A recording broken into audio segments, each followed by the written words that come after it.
Si Miss Leia May tanong, nadaplisan daw siya ng ngipin ng papi niya. Hindi naman daw sinasadya at nakikipaglaro lang. Ayan, ika 5 days na po ngayon. Nakakaramdam po ako ng pananakit ng ulo. Tapos sa susunod na comment niya, sabi niya para daw naninigas daw yung panga niya.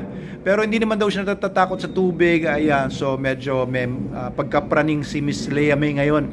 Ito Miss Leia May, no, SOP po talaga. Kung hindi pa kayo na-injection ng anti-rabies before, kung kayo po ay nadaplisan ng ngipin, nakagat, nakalmot ng pusa or ng aso, kailangan po talaga magpa-anti-rabies injection, vaccine. Pumunta na po kayo sa sa Animal Bite Center or sa hospital ninyo para magpa-inject na po kayo. SOP po yun.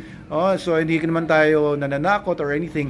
Pero ito po masasabi ko, no, nakikipaglaro yung puppy. So ibig sabihin, wala naman siyang change of behavior na mukhang parang natamaan na yung utak niya. So napakalabo po, maliit yung chance na may rabies po yung puppy na nakakagat sa inyo. Ibig sabihin, positive pa yung outlook niyo sa buhay, no?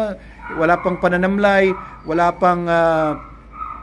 pang changes nga sa makikita nyo sa central nervous system niya. Kung normal naman po yung tuta, maliit lang ang chance, pero SOP pa rin, magpa-injection kayo ng anti-rabies for your peace of mind and to comply with what the law says, yung Anti-Rabies Act. Ayan. So ito pa, isa pa, kung hindi naman nakikisalamuha sa mga askal, mga stray dogs, asong kalye, yung tuta ninyo, wala pong makukuhang virus yan. Kasi ang rabies po ay hindi po siya likas. Hindi po pinapanganak ang mga tuta na may rabies na. It's a virus na nakukuha po sa ibang warm-blooded animals. Ibang aso, ibang pusa, or ibang hayop. May nagtanong nga pala kung yung mga baboy ba daw, baka ay pwede daw magka-rabies. Pwede. Pero wala silang rabies per se. Hindi sila pinanganak na may rabies na.